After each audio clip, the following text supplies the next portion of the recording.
This is Dead Space. We're on Xbox Series X. The game is running at 720p, 30 FPS, but it does feature auto HDR, which is kind of nice.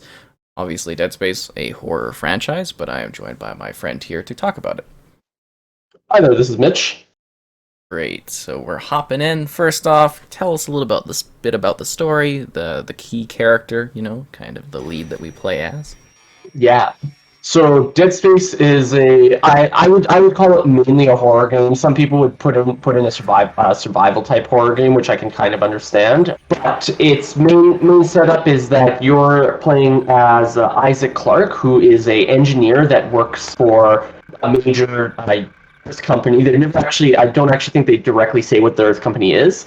And he's living in the whole future universe now where Earth is now running of resources, and because of that, humans are colonizing and mining other planets. A major mining ship cracking vessel called the USG Ishimura has basically gone dark, has stopped responding to Earth.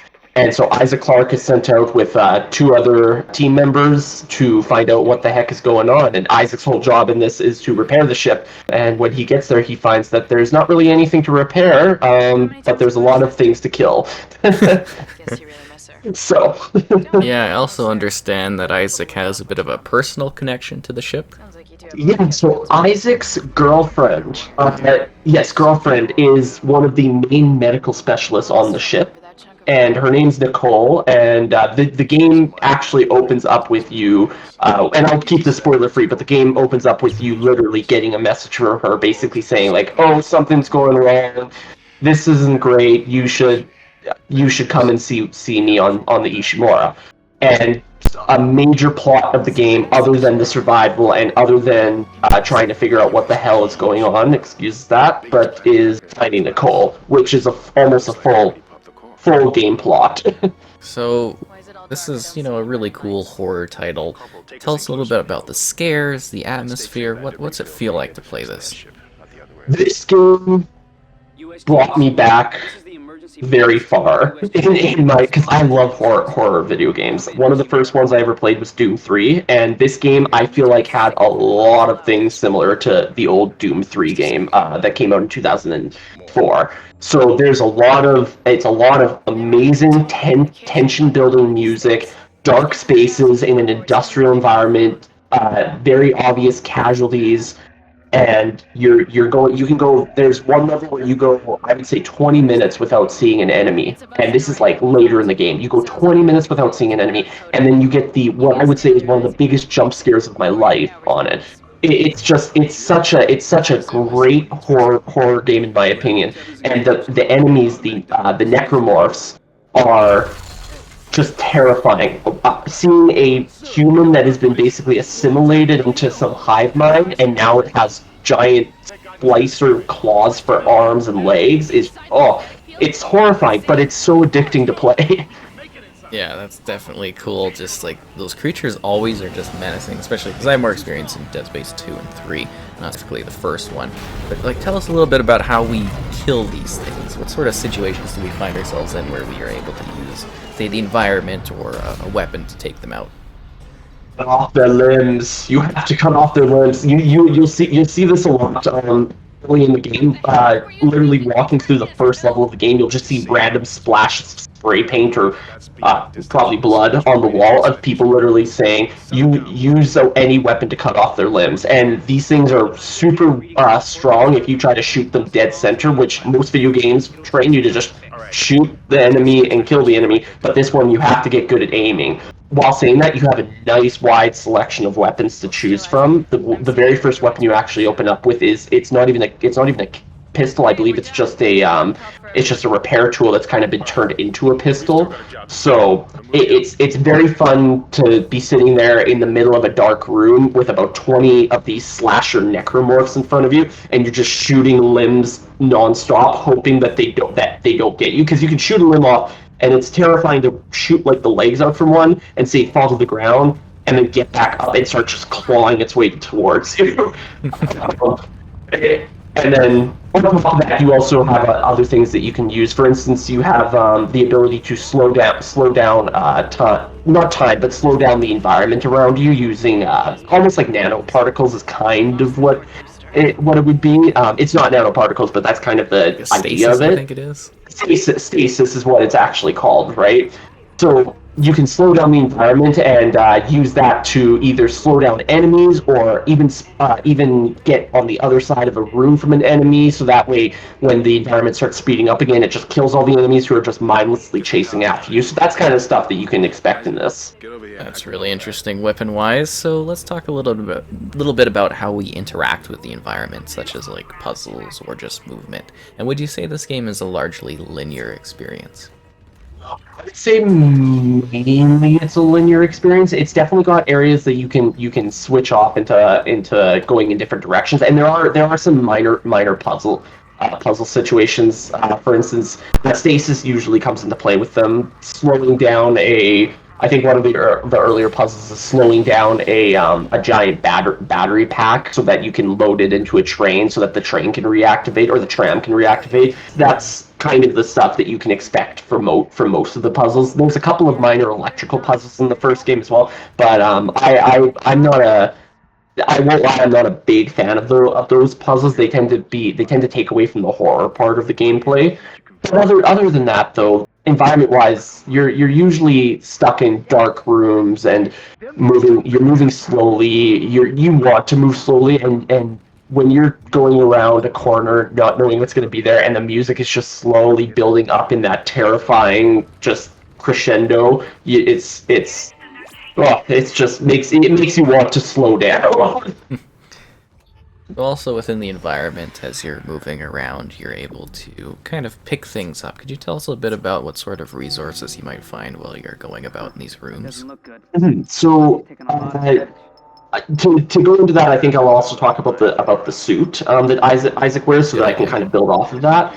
Is that so? Isaac is wearing an engineering suit that's specially made to act as a life support system for him, and that's part of the reason he's able to survive a lot of these encounters is because it's sealed.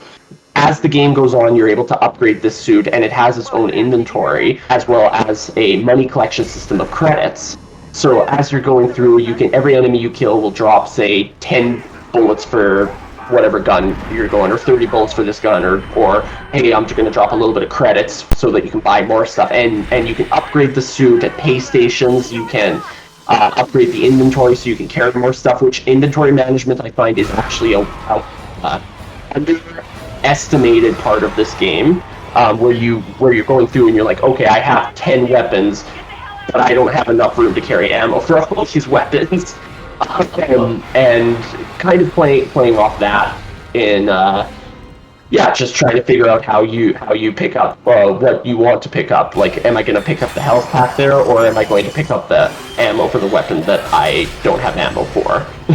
So Excellent. We talked about inventory, we talked about the suit. Tell us a bit about a memorable moment from the game.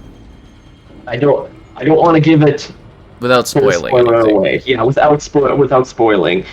There are multiple points in the game that really make you dread what's coming next. I'm not sure the exact chapter, but there is a point when you do not have any enemies around you for a nice significant period of time, and it happens multiple times in the game. But this one, it just feels different when I was playing it for the first time, this was about 6 or 7 years ago I first played this, and playing it again just a week ago made me feel things.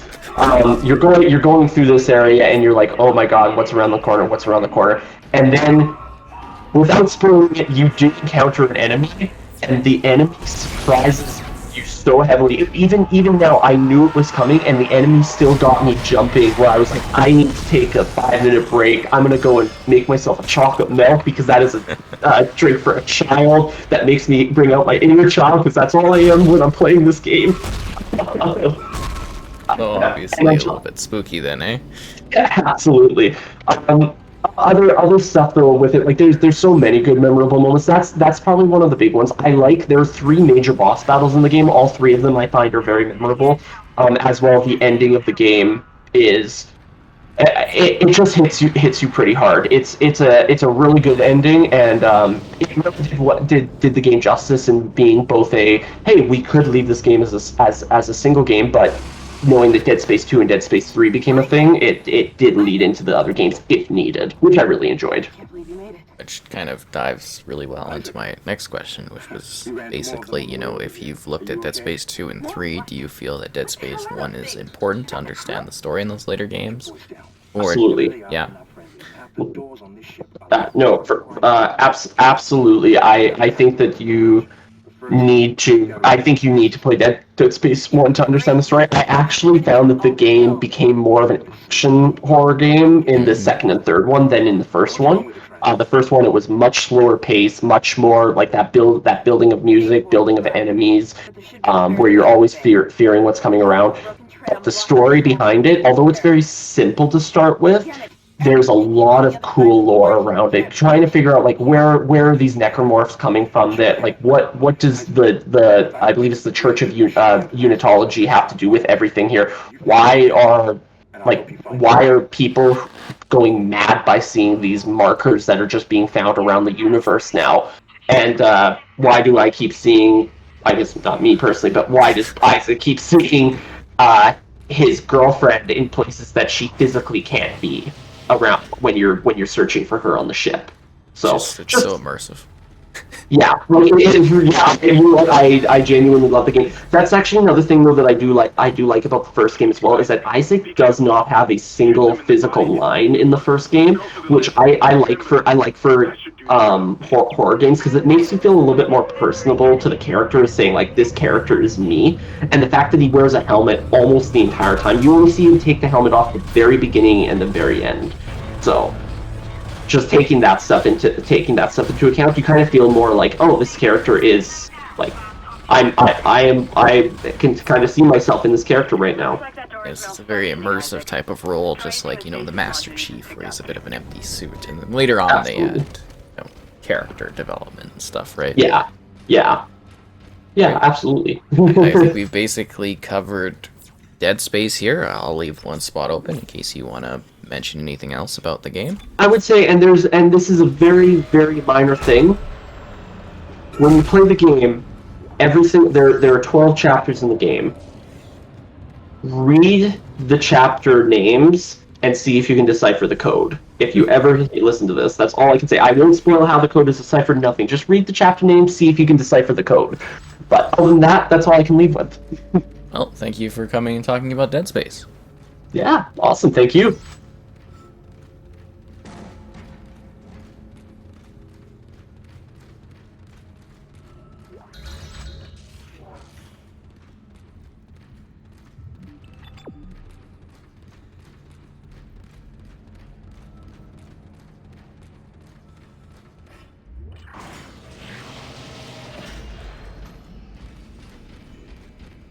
Your stasis module should be able to help you with that arm mechanism.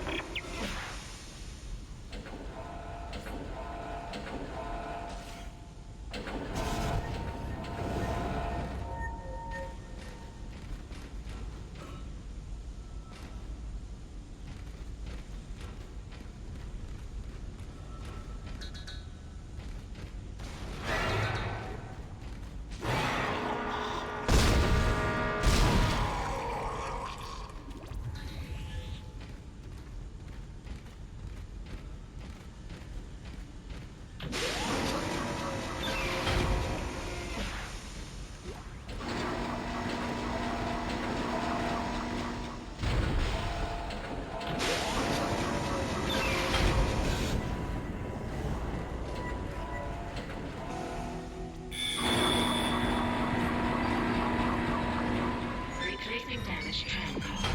Please stand by.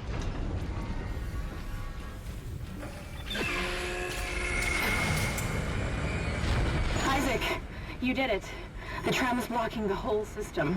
When you get the computer online, you'll be able to call the tram from the control room. Faster the better. I can hear something crawling around out there.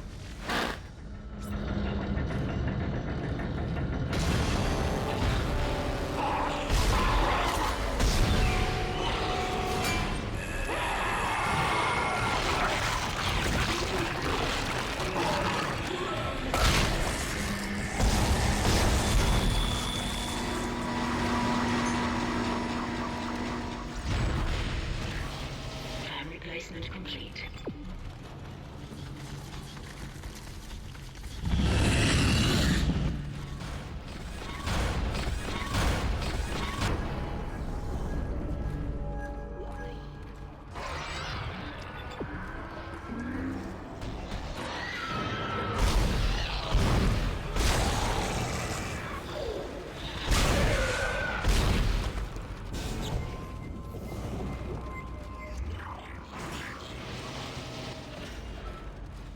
Isaac, I've patched into the deck security system. It took some work, but I've got the door to the maintenance bay unlocked. The data board should be somewhere inside.